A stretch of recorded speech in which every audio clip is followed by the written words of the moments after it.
Welcome back to Epic Exchanges. I am your host, Kelly Snider, and my mission is to heal the world one story at a time. I'm a best-selling author, podcaster, and publisher, and I like to call myself a story alchemist because I help people take the challenges, lessons, and difficult times in their life and transform them into stories that can positively impact and inspire others. And this is the podcast is one of my platforms for helping people share their stories, because it's not just about me and my stories, but helping people share their stories that I believe everybody has a story that can positively impact others. And that's why my guests are here. And that's why Shelley is here this week for the show. Welcome, Shelley. Thank you, Kelly. Thanks for having me here today. Well, I'm looking forward to hearing your story. But first, why don't you tell our audience a little bit about you? Okay, sure. My name's Shelley. I'm a personal chef. That means I go into clients' homes and prepare like a week's worth of dinners for them. And when I'm not cooking for my own clients, I help passionate cooks start their own personal chef business because a lot of people don't even realize that you can get paid to do what you love and you don't have to cook in a restaurant or work for a big catering company or do other things that make you sacrifice a lot of your family time. Awesome. Well, I'm guessing your story is going to talk about this journey of what you've discovered. So I'm going to let you just dive right in and share with us uh, that journey. Okay. Yeah, I thought a lot because I haven't thought about it in a while when you asked me to come on about my story and where it started and how it went. And it's interesting because in the food world, probably because unlike a lot of hobbies or passions, food is required in our life. And when you have something like that, and then you're passionate about it, there are kind of two sides. There's loving to do it, enjoying food with your family and all that stuff. And then there's the other side where there's a professional side, a chef side, a going to a restaurant, and now seeing people on TV and the explosion of Food Network. And it's this sort of dichotomy that really shaped where I went with my passion for food. And I think it's one that's common to a lot of people that love to cook because I went to school to actually be a teacher. That's what I went to college for. And I think, as typical of a lot of young people, the minute I finished school and tried to teach, I instantly did not want to teach at all. I decided it was elementary school, and I decided I would just have my own kids someday. That would be a better fit for me than being in a school setting with parents and administration and stuff. And so then I was kind of at that, pivotal point of like, well, what do I do now? And I had always loved to cook. It was always a passion, probably because I always loved to eat. And my mom was a stay-at-home mom and she loved food. And my parents were into wine and all the things. And she cooked all the time. And she got all the fancy magazines of the day, like Bon Appetit and Gourmet and stuff. And all the way down to the checkerboard cookbook, the Betty Crocker, because we have that too. And so growing up that way, I always thought I loved cooking. I would love to go to culinary school and be a chef. That is the food lover's ultimate, right? To go to culinary school and become a chef. And I had finished college and thought, I really want to go to culinary school. And my parents said, well, we really want to retire someday. So we're kind of done supporting you through education, especially now that you're changing your mind. So have at it. And so I took a job as like an administrative assistant and I was waiting tables at night.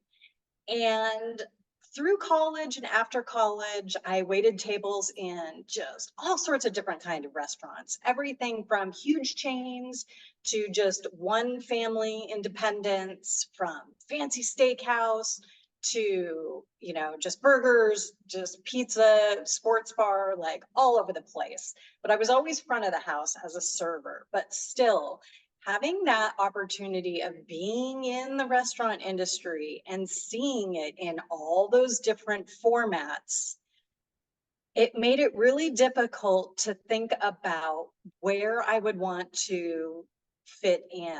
And as a matter of fact, at the time, I wasn't even really thinking about the end game. I was thinking, I want to go to culinary school because I love to cook and maybe I could be a chef. And I didn't really think about it past then. And I think that happens to a lot of people. And under that, we have the fantasy of, I want to have my own restaurant. I want to serve the food. I want to cook. Oh, my guests will be fabulous. It'll be like this classy party all the time. And I'll have on my clean white chef's jacket. And you just think of it with these like rose colored glasses of fabulousness, kind of like what you experience when you go to a restaurant. Mm. But when you work in restaurants, that has zero to do with the being on the other end, kind of like the difference between being an actor and being in the audience. It's just two totally different experiences. So I ended up actually getting a job as an assistant at an art school that had a culinary program. And I had a chance to attend the culinary program at a deep discount because I was an employee. But again, being in the environment and seeing the other side of it, I saw the sales department and how hard they pushed people to go in, how they would finance anybody to get them started, regardless of thinking long term or ability to pay and loans. And this was all before the huge school loan situation that's going on right now, too. And then they're a big deal for culinary schools too, because it's basically a vocational technical school. I mean, being a chef is blue collar. And so they really survive on their job placement and being able to place people when you finish culinary school. So looking at where they were placing people at what kinds of restaurants or big catering companies or hotels, and looking at the entry level position you had to go in at and how much you were getting paid, it was terrible. Mm. And so I didn't really see wanting to do that. So I had kind of this struggle. And then I met a guy and we fell in love and we ended up moving to a different state. And so I fell into the same habit. I got a job waiting tables. I was looking for a real job while I was doing that. And that's when I started seeing things about personal chef and like that term. And I'd never heard it before. And I was like, what is this? And back in the day, not to date myself, but to date myself, there were these little black and white ads in the back of cooking magazines where you could like order a set of cookware or, people would advertise their products or whatever. And there was an ad to be a personal chef.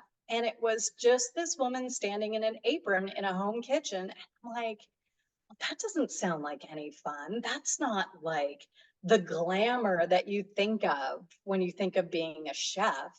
And so I struggled on for a while. I had been worked my way into tech and then that bubble burst and I was out of it again. And I just kind of realized now's the time I really have to figure out what I want to do because I thought I knew what I wanted to do and that didn't work out. And then I picked something to do and now that's fallen apart. And I decided I might as well give that a try because I had nothing else to lose. I had no job. I had no whatever. We were just getting married. I knew I was going to want, probably have kids. I couldn't do restaurant work with that. I would never see my husband. I don't know how I would have kids. It's not like you get benefits at those kind of jobs. So I ended up starting a personal chef business. At the time, I was actually doing sales for a big catering company. So I started on the side, going to the Chamber of Commerce, telling people that I would do small dinner parties or a week's worth of dinners just for their family. And it took some explaining because at that time, again, people didn't really understand the concept. No matter what I said, they just kind of thought of catering. So I started to build up some business and I was doing more catering than at the time. It wasn't even called meal prep services. There was no meal prep. Meal prep was mom making dinner at night, but it was called personal chef services. And so as I started doing it more and more, and I got more and more known in my community, and they got more and more familiar with it, and more people started personal chef businesses, And then with, like I said, the explosion of Food Network and chefs on TV and all that stuff, it's become much better known. And that was 2005, because I had decided I wanted to start my business. And then what happened? Of course, I got pregnant, because that's when that happens. When you make a big life decision, something happens like that. So the great thing about it, I figured out, was I was doing it full time. Then I took time off to have a baby. Then I got to the point where we were, kind of I had my feet under myself. He was not ambulatory at all. I would take him to a client's house and put him in a pack and play while I cooked for my clients. And so I was doing it part time. And then, when he got to school, I'd do it full time. And I got pregnant again. Then I took time off. And the great thing about it is that it has totally fit into my family life, because it's daytime work. I phased out of doing even catering dinner parties at all, because I didn't want to do nights. I didn't want to do weekends. And that's another thing people stumble into, is you think it's so easy. Everybody always wants you to do catering when you're a good cook, and that's almost always nights and weekends. So I really started leaning into the weekly meal prep services for clients, and it's consistent work, and it's while my kids are at school. And after a few years, I had the realization that it was almost laughable how much you're tunnel visioned as a passionate foodie into the only way to go is culinary school and restaurant work. And you don't have the money to open a restaurant. And when you get to be a little bit older, you're like, how can I even make restaurant work fit into my life, especially if I have a family who's working a regular type schedule? And then a lot of the environments of a lot of restaurants I was in was not healthy or toxic. I mean, it's can be, not all. This is not a blanket statement, but it can be very, you jinxed me. What's the word? What's the Sorry. word?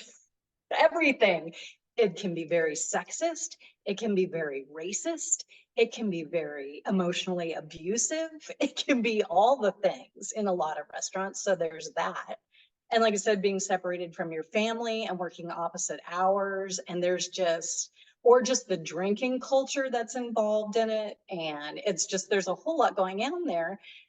And I realized that I cannot believe how perfect this is for me. And I didn't even realize it at the beginning, that I got into something that fit a few things that I needed, and realized later it's exactly what I didn't know I wanted. It's like that boyfriend you have, like restaurant work is the boyfriend you have that's bad for you and treats you like crap, but you keep going back for more.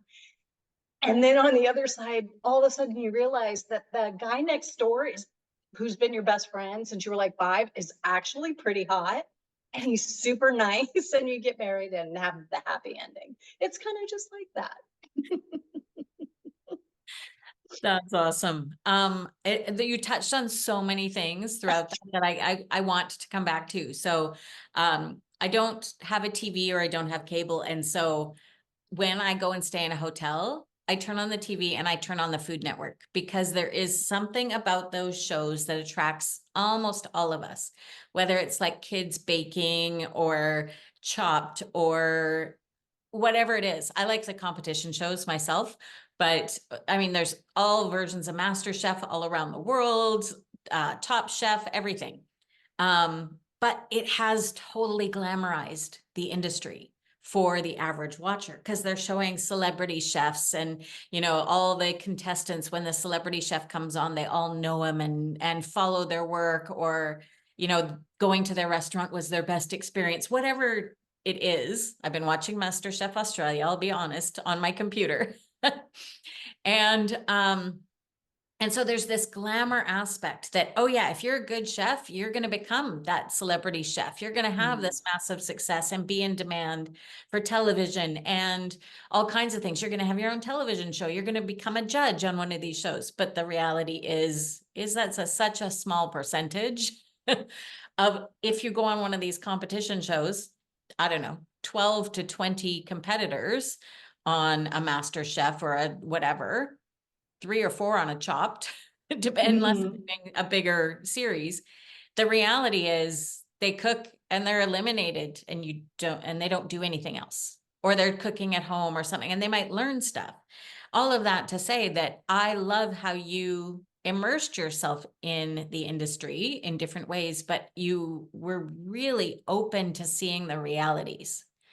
And yeah, what came to mind for me is my favorite food experiences include really amazing food and wine pairings where both are Yeah. better because they're paired properly, but it's also the ambiance of the event because I've done it as events and all of the things that kind of come together to make it such a great thing.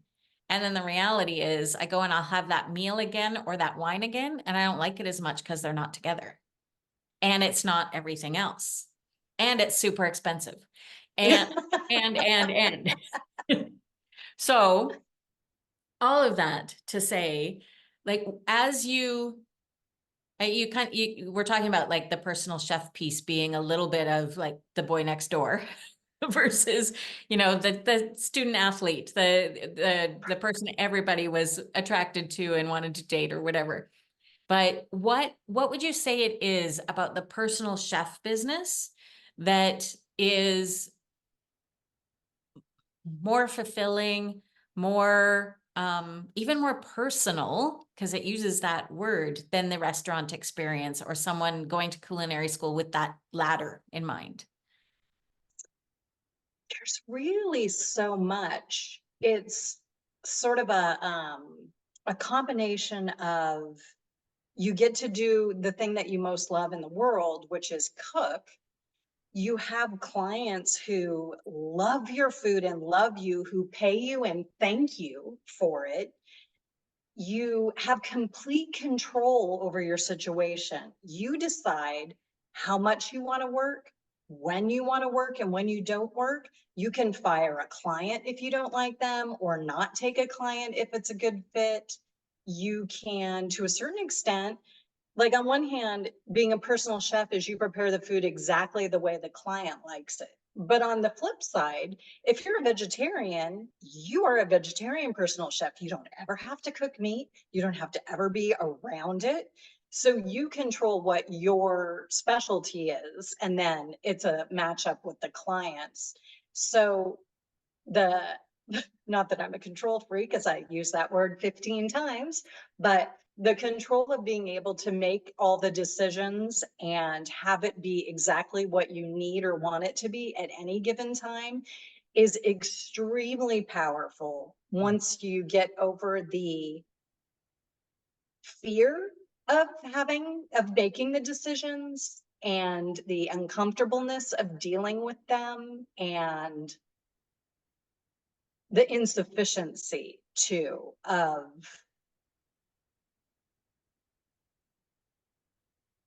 it's just having your own business can be difficult. And there's just a lot, especially when a lot of people put a lot of baggage behind the term chef. And chef is not like doctor, where it's a term that's controlled by the government and requires a certain level of education and monitoring by the government, or attorney, where if you do something wrong, it can be taken away from you. That term, anybody can call themselves a chef. There are a lot of people that do not like that and get really angry about that.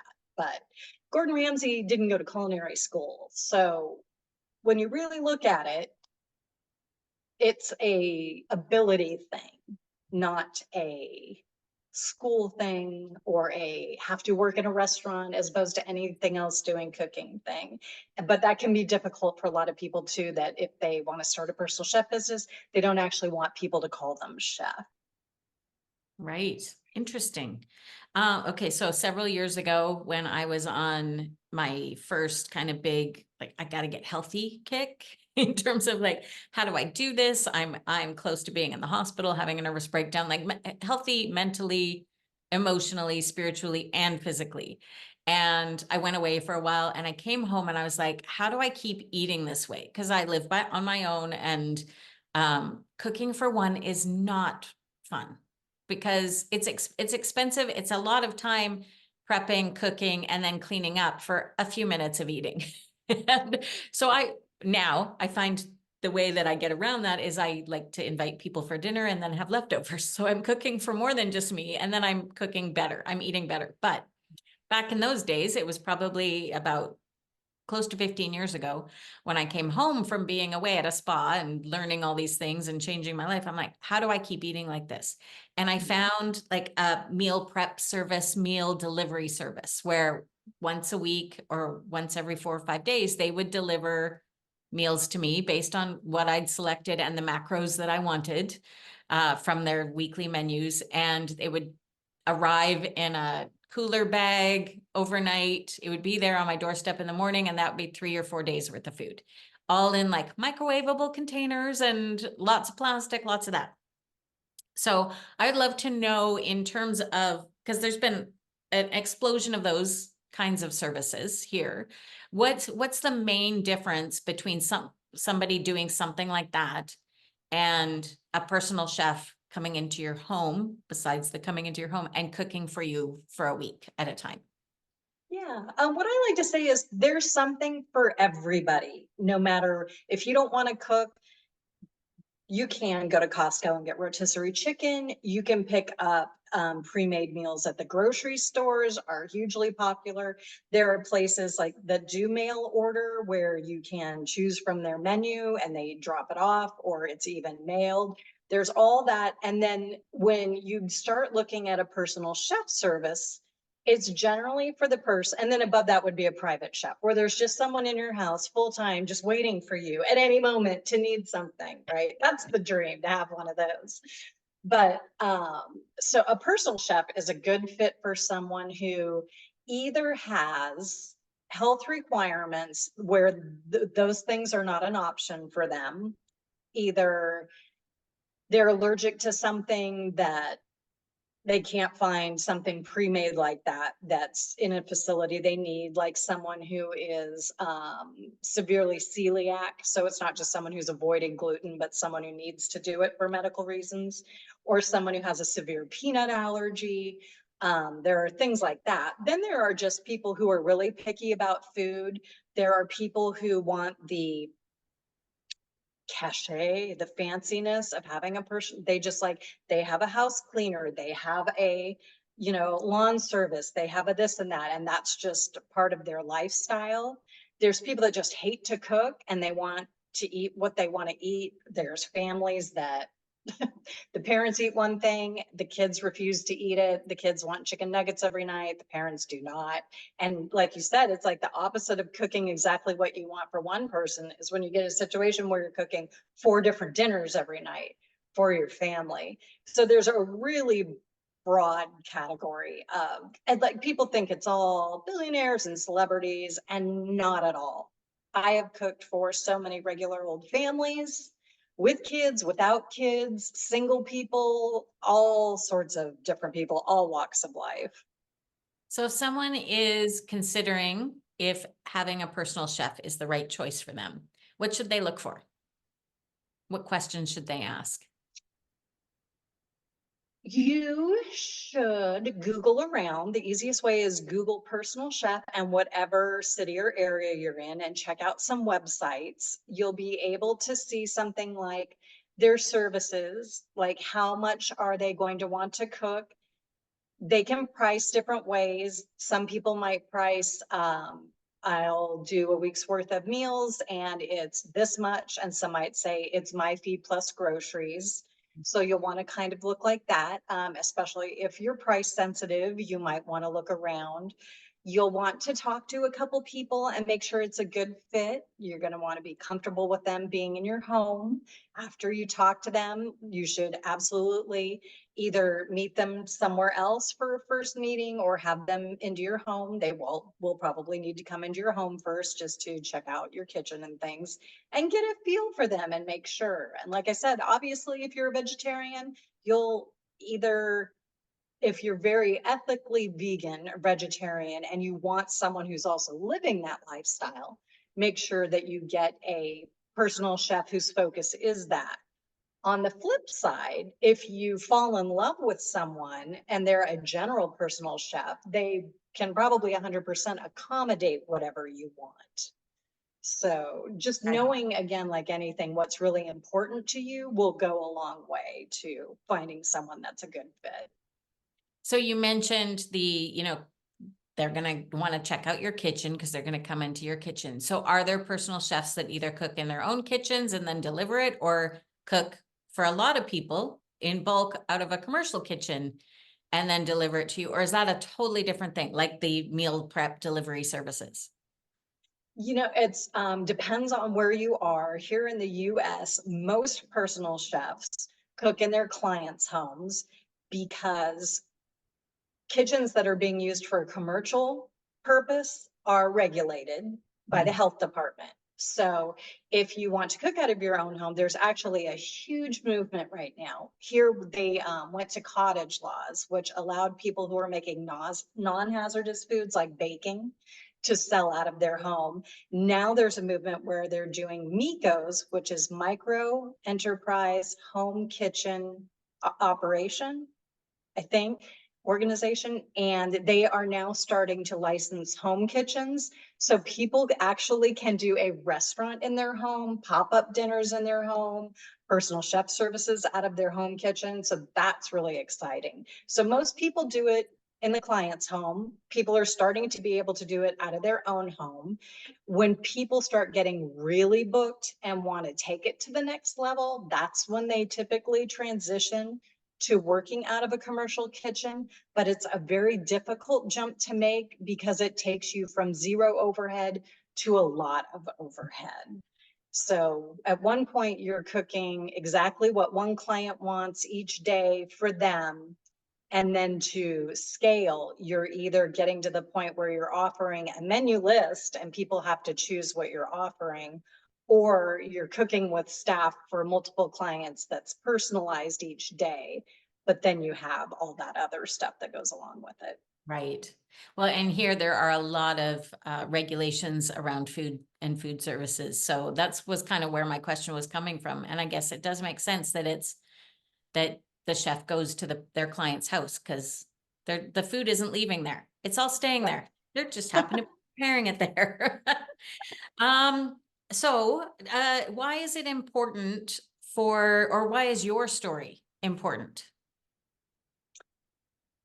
I think my story is important, especially in the way the world is changing now, that people realize, and I think um, what's the generation that comes after the millennials? I Is think it, my kids are like the iGen or something, but oh, right, yeah, I'm not sure. yeah, they are realizing so much more that the options that exist out there. And I think it's important for people who are really passionate about food to hear about different options, that it's not just culinary school, it's not just working in a restaurant, it's not just the overhead of your own restaurant, your own food truck, because that's become the more affordable restaurant option and things like that. But that if your end game is really your passion for food and your wanting to keep your life intact, that there are other options out there. And that's whether you're doing small caterings in clients' home, or meal prep services, or teaching cooking classes, or doing online cooking classes, that there are tons of options more now for people than there used to be. Right. And that I would say that goes beyond that niche of food or entertaining or whatever, like that lesson is applicable to everyone. That that traditional route that when I was going to university, it was like, oh, you're going to be a teacher or a nurse was kind of like, which route are you going to go? I mean, yeah, there were other options. You could go into business and accountant and stuff, but there were these traditional routes that quite often I had family members and stuff that didn't understand when I was doing events that this was actually a job, because I wasn't climbing some prescribed corporate ladder with a specific goal in mind. I was planning parties, so they didn't, right? But So all of that to say that, like, if you could boil it down to one big takeaway for people who have listened to the conversation, whether they're in the food industry or anywhere else, what would you hope that is? I would say keep your eyes open and your mind open for the possibilities that exist because you can make a lot of things happen now for yourself. There is like infinite possibility. Like you said, even in like being an author, you used to have to submit to publishers. Now the self-publishing industry has exploded. There are people who have businesses that exist 100% online, things that, you would never have thought of even, 5 years ago. So I think there's so much more potential now if you're passionate about something to be able to have it support you, that don't be pigeonholed into something that other people think you should do or that's been the traditional route that might not be popular or even looked down upon. Because if it feeds your soul, that's the most important thing, because at the end of the day, there you are. So true. Okay, just as we there's a couple things I want to ask. So one is, if people want to know more about being a personal chef or hiring a personal chef or any of those things, where can they find you? Sure. If they are in the Dallas Fort Worth area, that's where I am, and they can Google me, Chef Shelley. If they are interested in looking into a personal chef business and you're a passionate foodie and you want to kind of see if that's something you'd be interested in doing, I have a lot of blog articles on my website, which is chefshelley.co. And I'm betting our fabulous hostess will put a link somewhere so you don't have to try to spell that. Or you can go to my YouTube channel at Chef Shelley, and there's a ton of information there that you can look at. Perfect. And yes, we will share all your links as we share and promote this episode, this conversation. And just for fun, if there was a book written about your life, your story, or a movie, what would it be called?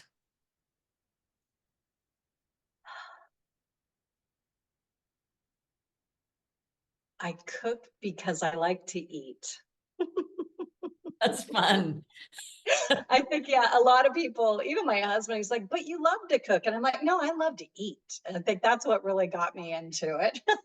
It's a necessity, as you said at the off the top of your story. Food is a necessity. We can't just cut it out of our lives. So it needs to be enjoyable. Well, thank you Mhm. so much, Shelley, for being here and sharing your story and your journey, because I think there's so many things that people can take out of it.